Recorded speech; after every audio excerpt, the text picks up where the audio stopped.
Vemos en el texto anterior que Jesús pide a sus discípulos celebrar la última cena que tuvo con ellos, para conmemorar el nuevo pacto, así que sus discípulos de hoy deben hacerlo al igual que los primeros cristianos. Esto se hacía el primer día de cada semana, que anteriormente era el domingo. Veamos lo dicho anteriormente en Hechos.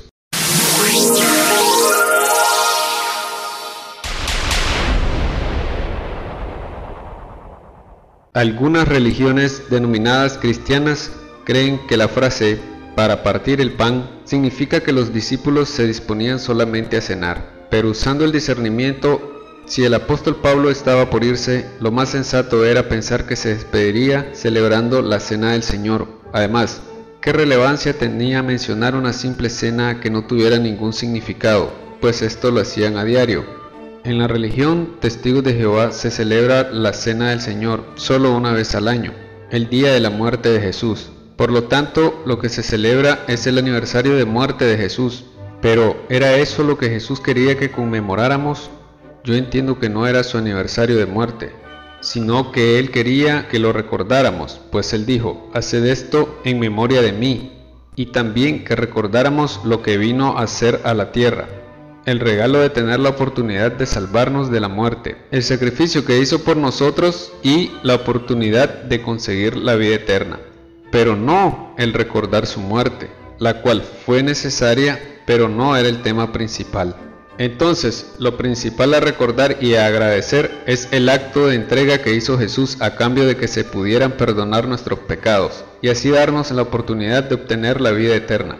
Ahora bien, esta oportunidad ¿nos la da Jesús solo cada año o nos la da cada día a cada segundo? Por lo tanto, no creo justo recordar este grandioso acto solo un día cada año. Debería ser a diario, pero por asuntos de preservar un orden, los cristianos primitivos debieron acordar celebrarlo cada semana, al menos. Es como la celebración del Día de la Madre. Solo una vez al año le dedicamos un día a la persona en la tierra que nos dio por tantos años, todos los días y a todo momento, los cuidados necesarios. Por lo que también deberíamos dedicarle varios días al año, cuanto más aún a Jesús, que nos dio el regalo de la salvación. ¿No lo cree? Sin embargo, para participar de esta conmemoración, el cristiano debe cumplir ciertos requisitos, pues si no es digno de comer y beber en la cena del Señor, tendrá serias consecuencias.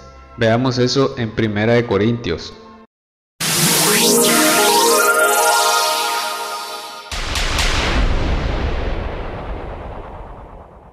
Ahora veremos que es necesario bautizarse siendo sumergido en agua para confirmar que decidimos servir a Dios y ser discípulos de Cristo. Pero más importante que el bautismo en agua es el bautismo con el Espíritu Santo. Veamos Juan.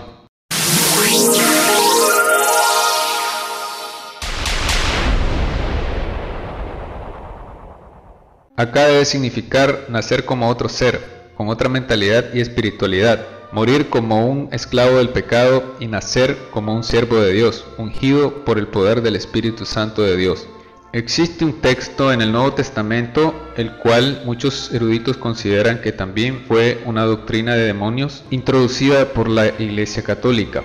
Es Mateo capítulo 28, versículo 18 al 20, y dice lo siguiente: Jesús se acercó y les habló diciendo: Toda potestad me es dada en el cielo y en la tierra. Por tanto, id y haced discípulos a todas las naciones, bautizándolos en el nombre del Padre, del Hijo y del Espíritu Santo, y enseñándoles que guarden todas las cosas que os he mandado. Y yo estoy con vosotros todos los días hasta el fin del mundo. Amén. El punto es que en el resto del Nuevo Testamento los apóstoles no bautizaron en el nombre del Padre, del Hijo y del Espíritu Santo, sino solo en el nombre de Jesús o del Señor Jesús, lo cual cabe a hacer la interrogante: ¿será que los apóstoles desobedecieron a Jesús o bautizaron de la manera incorrecta? Por supuesto que no, ellos bautizaron de la forma correcta, y la prueba es que a toda persona que bautizaban recibía el bautismo también en Espíritu Santo.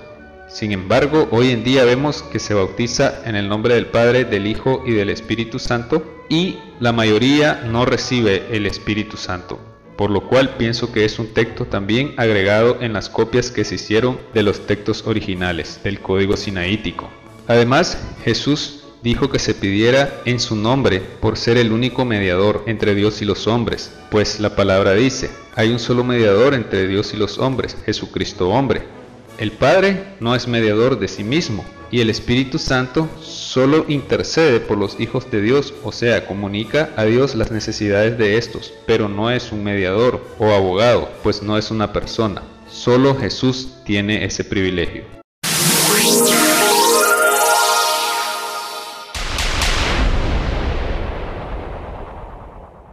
Entonces vemos que la señal que confirma la aceptación de alguien como siervo de Dios es el bautismo por medio del Espíritu Santo, pues en el pasaje anterior las personas ya habían sido bautizadas por el Espíritu Santo y luego fueron bautizadas en agua.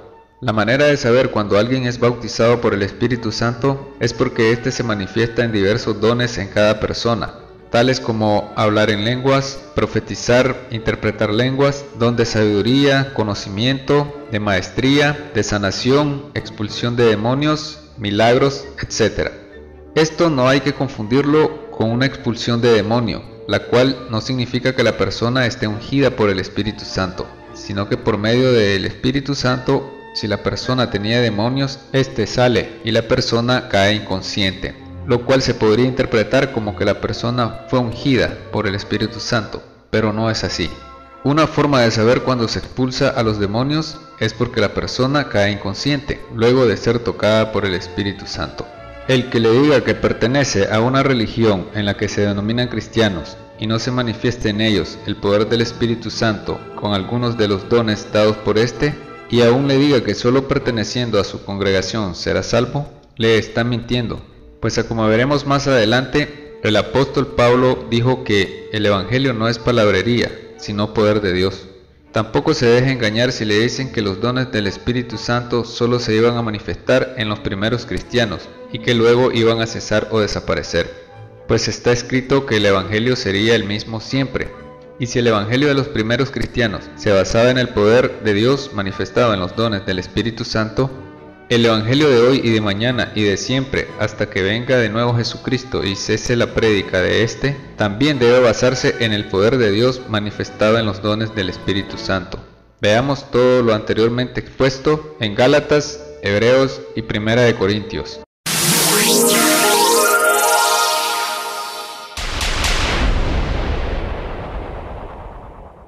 Aquí vemos que no necesariamente alguien debe tener todos los dones del Espíritu Santo, pero sí debe tener al menos uno de estos dones. Por lo tanto, el que alguien solo tenga don de sabiduría o de conocimiento no le da el derecho a dudar de que otro pueda tener el don de hacer milagros o el don de sanar o el don de expulsar demonios, ya que solo porque él no lo puede hacer no quiere decir que Dios no lo haga por medio de otras personas. Además, pienso que una congregación que se considere cristiana o que se diga que pertenece a la Iglesia de Cristo, debe haber al menos una persona en ella con un don diferente de entre todos los que se han mencionado anteriormente, sobre todo el líder religioso o pastor, pues como hemos visto, el Espíritu Santo da muchos y diversos dones, no solo uno o dos tipos de dones. Ahora veremos que el Espíritu Santo estaría presente con los discípulos de Jesús hasta los últimos tiempos, cercanos a la venida del reino de Dios. Veamos Marcos.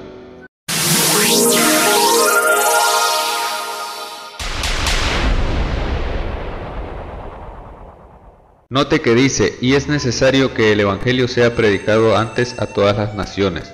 No es que haya diferentes evangelios, sino que ahora existen doctrinas que no van con las enseñanzas de Jesús y de sus apóstoles. En otros textos del Evangelio dice, y es necesario que este Evangelio sea predicado antes a todas las naciones, o sea, el verdadero Evangelio, lo cual aún no ha acontecido, por tanto aún no será el regreso de Jesucristo, sino hasta que se cumpla lo dicho anteriormente. Asimismo, no ha acabado el tiempo de la promesa del Espíritu Santo, pues la prédica aún continúa. En Hechos se recalca que la promesa del Espíritu Santo es para cuantos el Señor nuestro Dios llame, y mientras las personas sean llamadas por medio del Evangelio, seguirá vigente la promesa del Espíritu Santo y su manifestación mediante los diversos dones.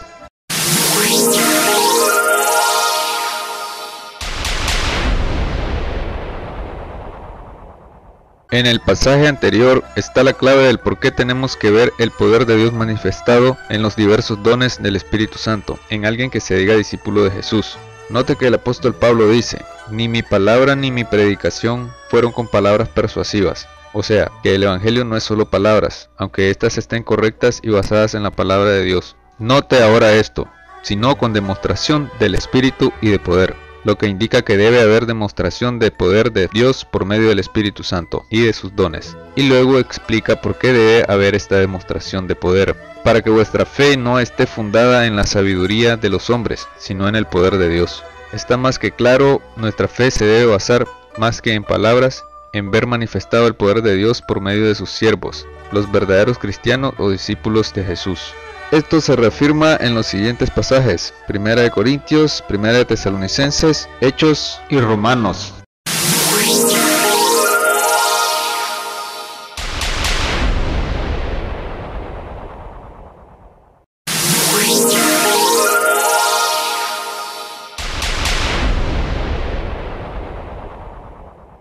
Así que ahora ya lo sabe, en donde no esté presente el poder de Dios manifestado en los dones del Espíritu Santo, ahí no están los verdaderos discípulos de Jesús o hijos de Dios, o sea, la verdadera iglesia de Cristo. Pues esta iglesia no está compuesta por una sola religión, denominación, secta o congregación, sino por todos los que profesan la religión cristiana y que sí cumplen con todos los mandamientos dejados por Jesucristo, los que verdaderamente son justos o santos, o bien los que continúan haciendo justicia o santificándose. Ahora veremos a quienes les es dado o quienes son merecedores de recibir el Espíritu Santo en Hechos.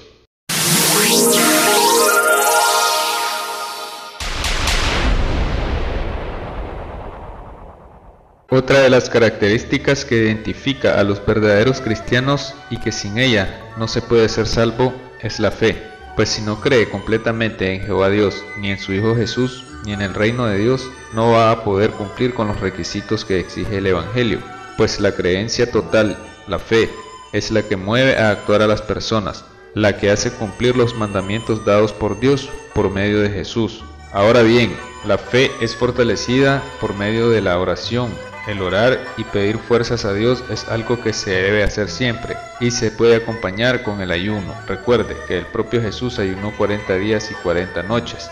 Claro que no cualquier humano corriente puede hacer eso, pero sí pueden ayunar algunos días, o bien algunos acostumbran solo ayunar varios días, mediodía. Y al orar pida todo a Jehová Dios en nombre del Señor Jesús, pues Él así lo mencionó. Claro que estas peticiones serán oídas por Dios si no son para obtener riquezas materiales o peticiones egoístas, sino para ayudar en la obra del Evangelio o para cumplir la voluntad de Dios. Tampoco serán oídas si usted no está cumpliendo con los mandamientos de Dios, o sea, si está cometiendo pecados. Veamos lo referente a la fe en Romanos.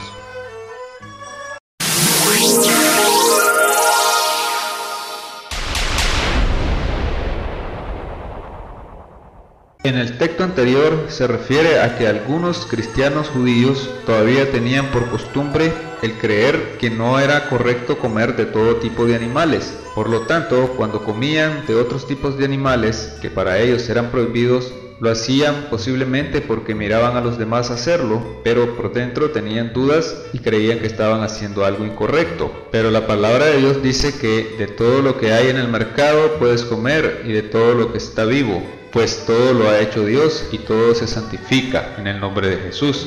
Por lo tanto, no hay pecado en ello.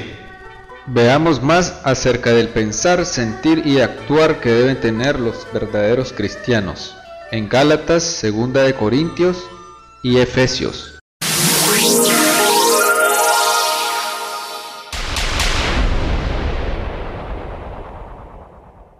En el siguiente texto en Hebreos se explica muy claramente en qué consiste la fe y cuáles son las recompensas de los que tienen fe en Dios y en su Hijo Jesús.